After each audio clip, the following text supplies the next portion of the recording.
Hello and welcome to our LakePoint Kids online family experience. I'm Ms. Rachel and I'm glad you stopped by. I am very excited, crazy excited to share something with you all today.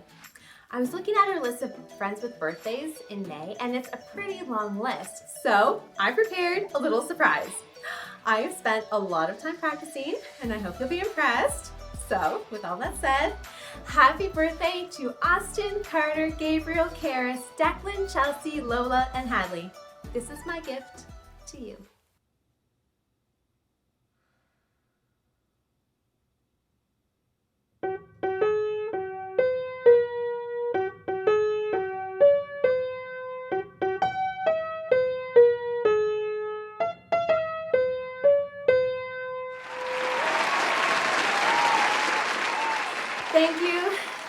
Thank you. I'm not gonna lie, I'm pretty pumped that I could do that. I mean, I made a commitment to learn how to play that song for you all, and I did it. I came up with a plan of how to learn the song, I went to practice the song, and I followed it. And I kept practicing each day until it was perfect. You know, I'm thinking if I practice just a little bit more, then probably for next month, I can play you this.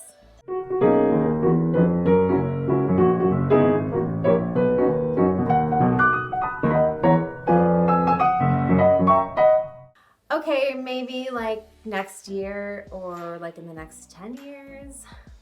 Anyways, not only was this a birthday gift to some of our friends, it was a clue to you all as to what we've been talking about this month. Nope, not birthdays or pianos, but say it with me, commitment. And what exactly is commitment? Well, we define it as this. Commitment is making a plan and putting it into practice. I'll count to 3 and we'll say it together. 1, 2, 3. Commitment is making a plan and putting it into practice. You know, it's really easy just to talk about doing something like learning to play a song on the piano. But even though we have an idea of what we want, we need more than just an idea. We need to commit to planning things out and practicing. If not, things probably won't change and we won't learn how to play the piano or anything else. Growing, learning, and changing takes being intentional in what we do. It's not going to happen by accident. We need to commit to making a plan and practicing. And this goes for all sorts of things. Learning how to skate, improving your jump roping skills, cooking a new recipe, and even growing in our relationship with God.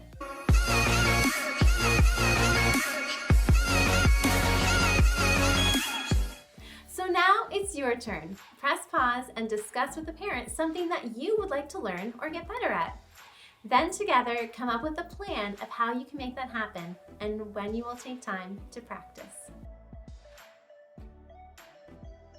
And speaking of practicing, let's turn again to our verse of the month for the last time. These were words written by Paul to his young friend Timothy, and this is what it says. Training the body has some value, but being godly has value in every way. It promises help for the life you are now living and the life to come. 1 Timothy 4:8 nerve. This verse tells us while training our body is important, it's even more important to train our lives to be committed to loving God and practice living for Him. Now it's time to rehearse the verse.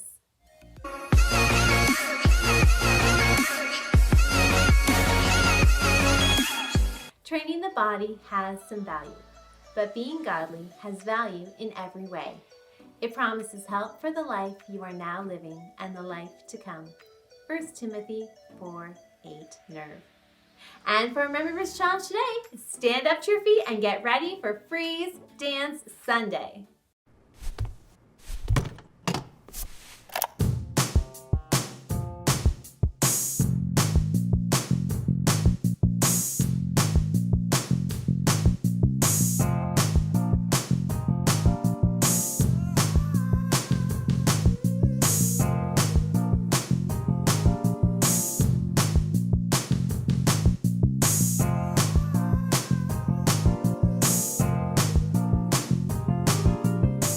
Training the body has some value, but being godly has value in every way. It promises help for the life you are now living and the life to come. 1 Timothy 4:8 nerve.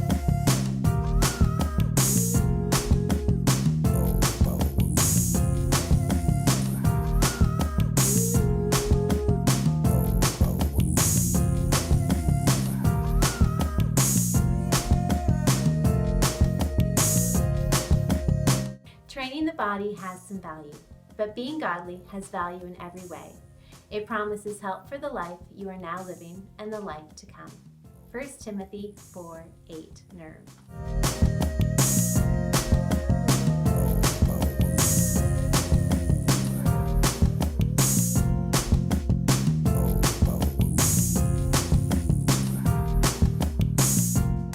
Training the body has some value, but being godly has value in every way.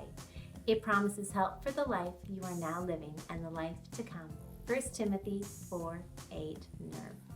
Nice work. So commitment, what is it again? Well, commitment is making a plan and putting it into practice.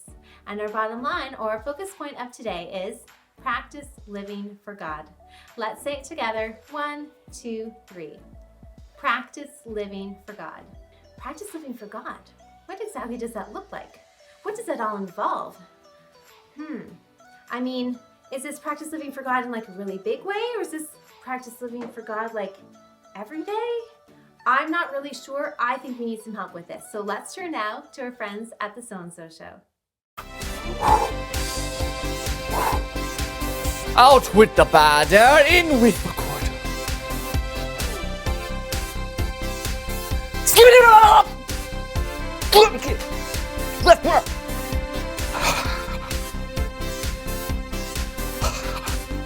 Come on, kick.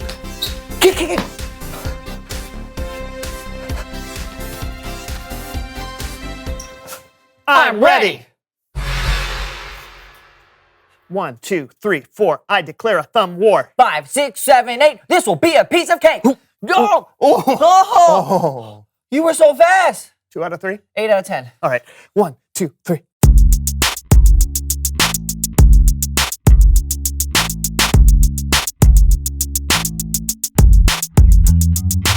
Hey everybody, I'm Brandon. And I'm Lawson. And welcome to the So-and-So Show. And I personally am very excited to be here today because I have something special up my sleeve. Oh, really? You got a surprise for us? No, I have something special up my sleeve.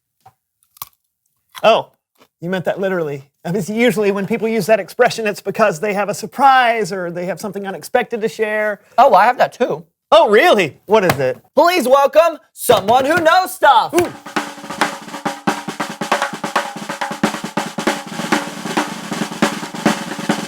Hey, sis, come on in. Grab a seat. All right, you're Lawson's sister? Yeah. Oh, nice to meet you. Good to meet you too. Yeah. Brandon? Oh, yeah, you know me. Yes, Brandon is my name. Lawson, talk about me? Yep. Who does he think's funnier, me or John? You know what? I have a better question for you. Why don't you tell us who you are and what you know? Well, I'm Ivy Catherine, and I know a lot about music. Oh, that's cool. Do you play an instrument or something? Yeah, I play several, but the most fun is playing in our family band. Family. You have a family band? I've told you this before, Brandon. No, you have not. I would have remembered that. Flashback! What are we going to do on the show this week? I feel like we've done everything. Oh, we can bring on my sister and brothers. We have a really cool family band. There's just nothing new out there. And that's happened 3 other times. I'd flash back to those 2, but it's literally the same interaction. No way. I'm sorry, Lawson. A family band sounds really cool. Thanks. Yeah, what kind of music do you play? So we do mashups and covers of songs, but we have our own unique style of how we do it. Yeah, there are 7 of us, but we all play the same piano. But it's not just the keys. We open up the top and we play the strings and the sides of the piano as well. What? 7 people on one piano? Most of the time, yeah. Sometimes we'll add in a few other things like a tambourine or a bongo drum, but that's it. Wait, okay, does it hurt the piano to like bang on it like that? No, not at all. It's actually a very robust instrument. Huh. Everyone wonders that, though. Yeah, that must be a lot of hard work getting the parts down just right.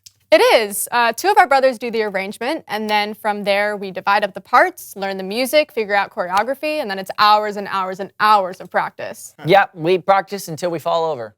Seriously? No, not till we actually fall. You know, we just practice a lot.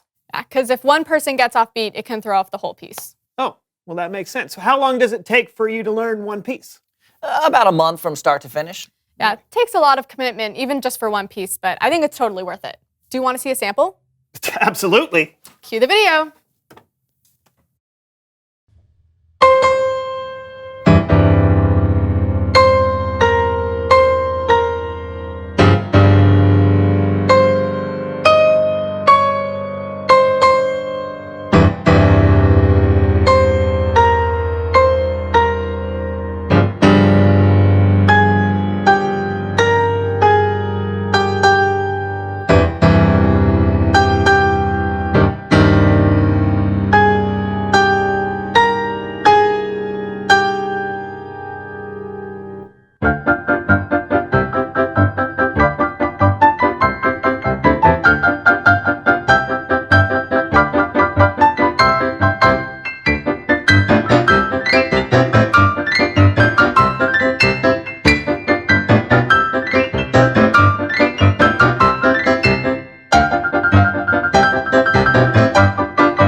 Man, that was awesome. You guys, thank you for coming on the show, Ivy Catherine. You're welcome. Thanks for having me. Oh, man, Lawson, that was great. Seriously, you should have told me you had a family band sooner. I did, Brandon. It's I Bible told- story time with Kellen.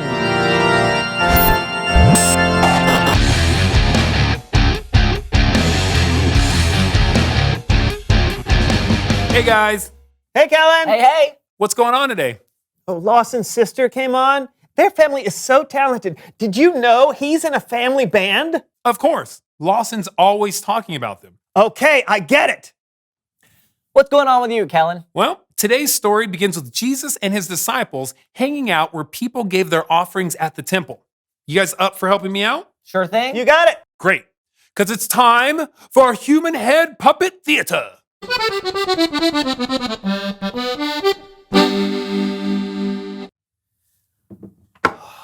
Whoa. Sure is a big crowd of people to give money at the temple today, right, Jesus? I have so much money. How should I lighten the load of my heavy pockets? I guess I'll give some to the temple, to God, because I'm so generous. Hee hee hee hee hee. Money. Jesus watched the crowds come and put their money into the offering boxes, a lot like how today we put money into the offering at church. There were a lot of rich people who came and gave large amounts. Oh, don't mind me. Just giving a lot of money today.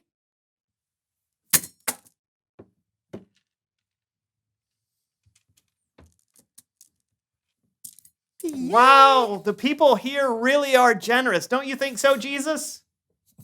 Ha! How much should I give to God today? I have a lot. I suppose I can give a lot. Ooh, look at me being all generous and stuff.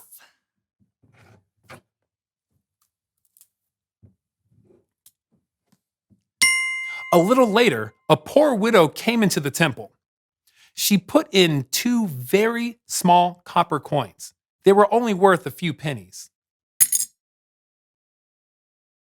What? That lady caught your attention? Jesus said, "That poor widow has put more into the offering box than all the others." What? No, Jesus, didn't you see what all the others gave? I mean, they gave way more. Way more. The others gave a lot because they are rich, but she gave even though she is poor. She put in everything she had. That was all she had to live on. That is generous. Jesus knew that by giving all she had, the poor widow was trusting God with her entire life. The end.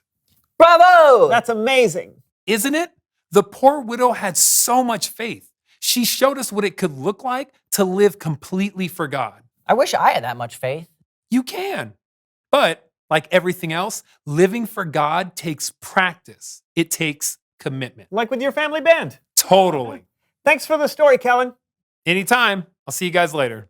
I really do want to learn how to live for God. Well, then let's learn together. Reveal the question.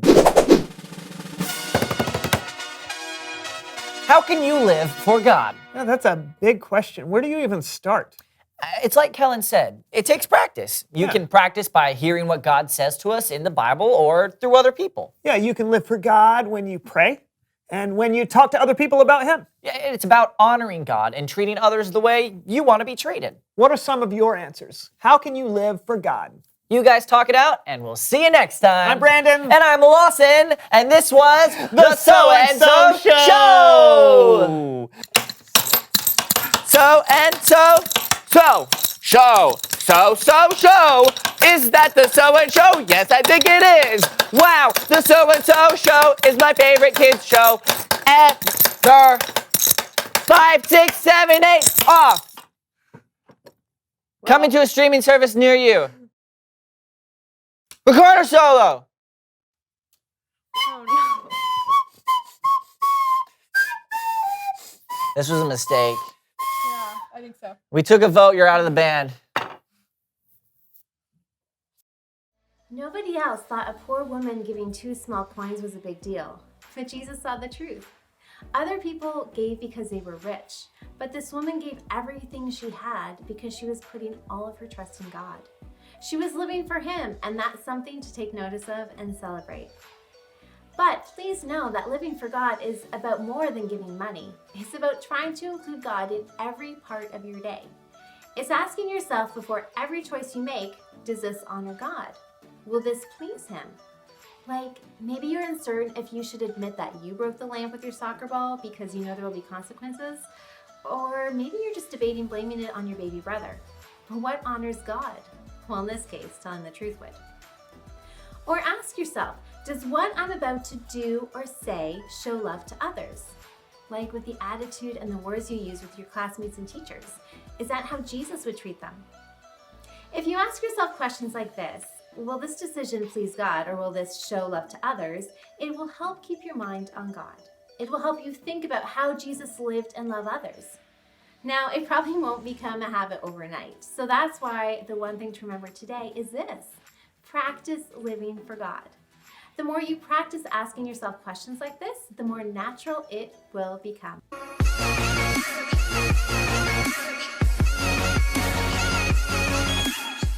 It's time to bring it home now with our small group time, so along with your parent, listen to today's instructions.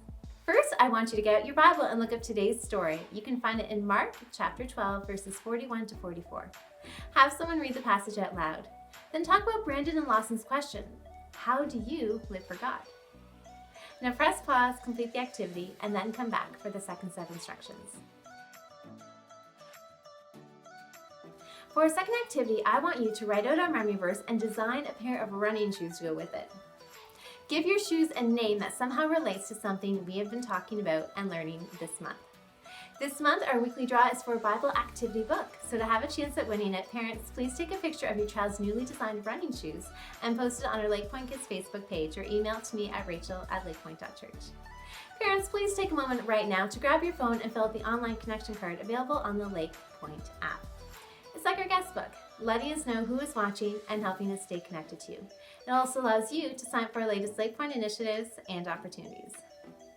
So kids, while your parents do that, why don't you see how many burpees you can do?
Just a reminder that you can go back and watch your favorite LakePoint Kids online family experiences on our YouTube channel or on our LakePoint app in the Family Resources section.